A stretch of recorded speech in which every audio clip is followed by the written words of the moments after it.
बहू और बेटी सामान पारिवारिक कहानी। माँ, मैं बहुत थक गई हूँ घर संभालते संभालते। यहाँ मेरी थकान किसी को नज़र नहीं आती।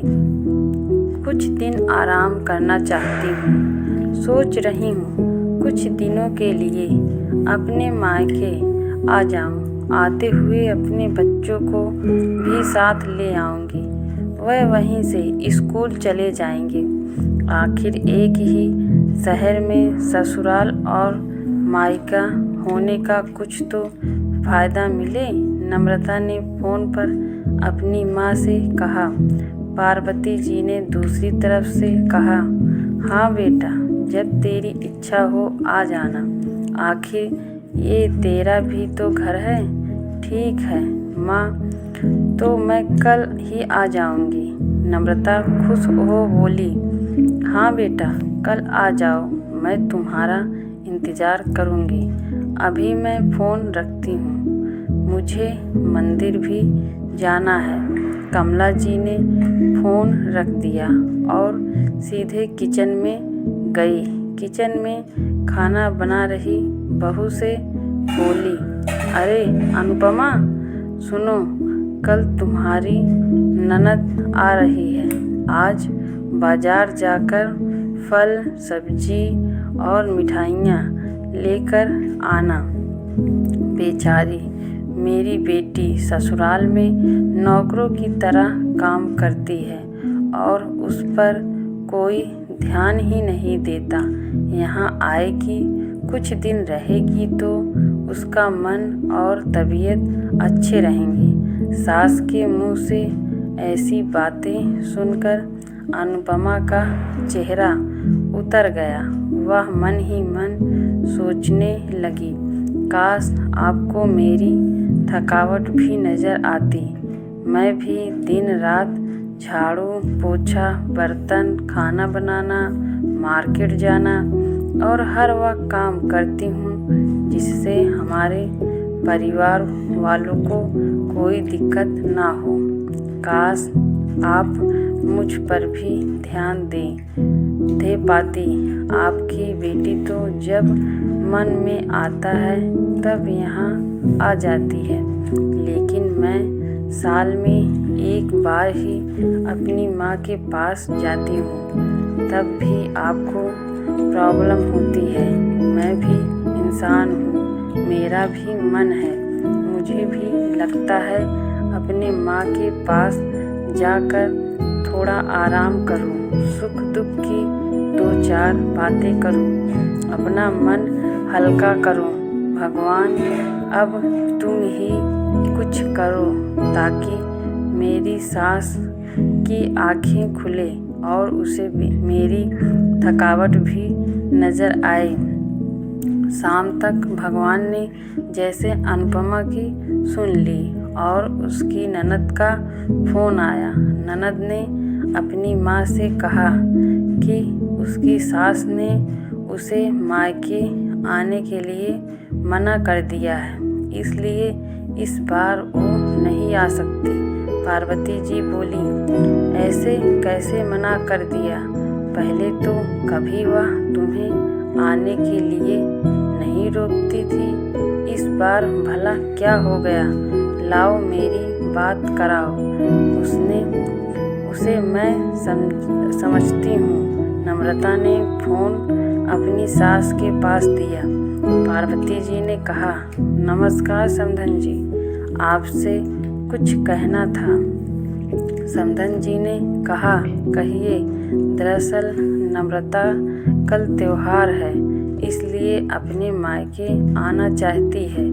अगर आप उसे भेज दें तो अच्छा रहेगा।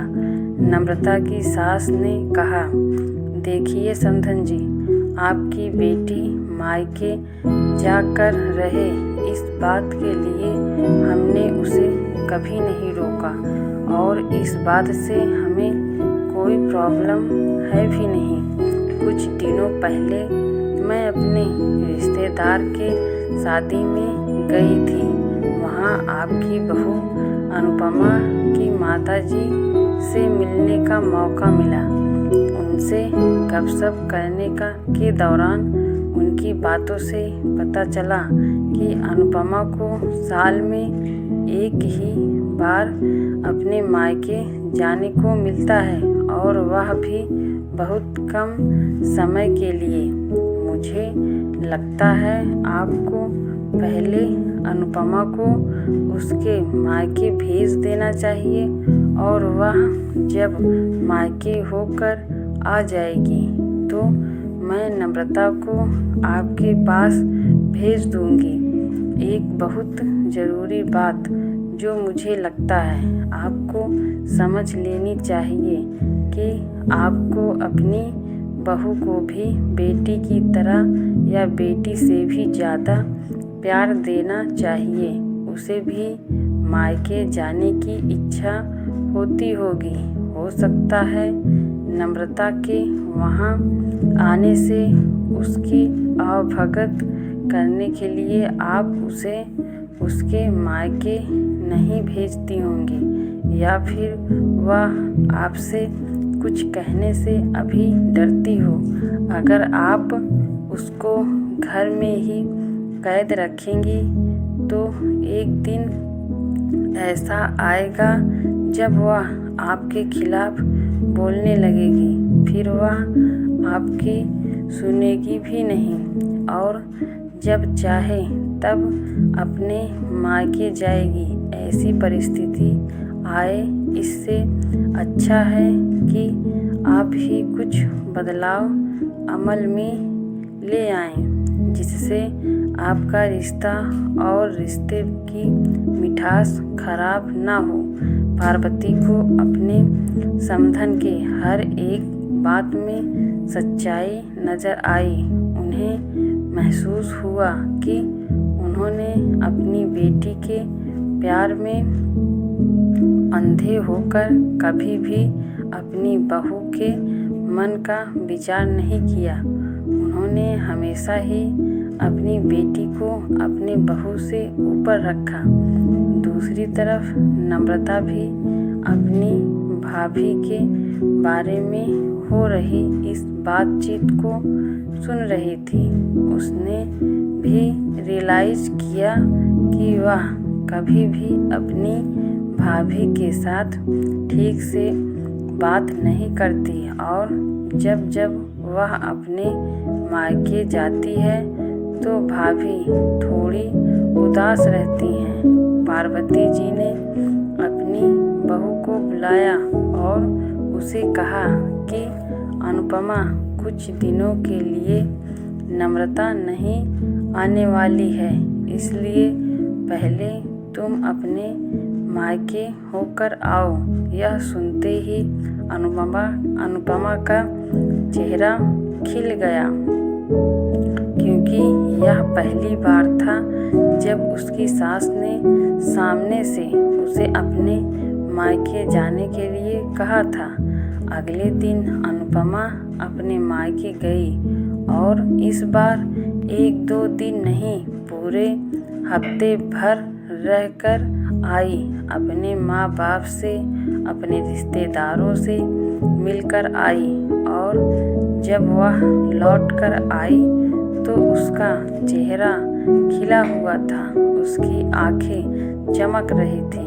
अनुपमा के आने के बाद नम्रता भी अपने मायके आई और इस बार वो खुद सामने से अपनी भाभी से खुशी खुशी मिली और अच्छे से बात की।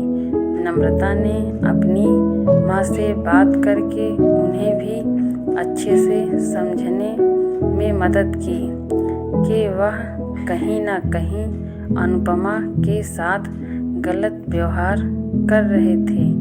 दूसरी तरफ अनुपमा अपने ससुराल वालों के बदले रवैया से बहुत खुश थी। अब वह खुशी खुशी सबका ध्यान रखती और हर काम प्यार से करती। वह ध्यान रखती कि कोई भी ऐसी बात या काम न करे जिससे घर में तनाव का माहौल पैदा हो पार्वती जी अपनी बहू को खुद ही समय समय पर मायके भेज दिया करती। एक छोटे से बदलाव ने सास बहू और भाभी ननद के बीच की कड़वाहट को दूर कर दिया और रिश्तों को और भी ज़्यादा मीठा मजबूत कर दिया। यह कहानी आपको कैसी लगी कमेंट करके हमें बताइएगा। धन्यवाद।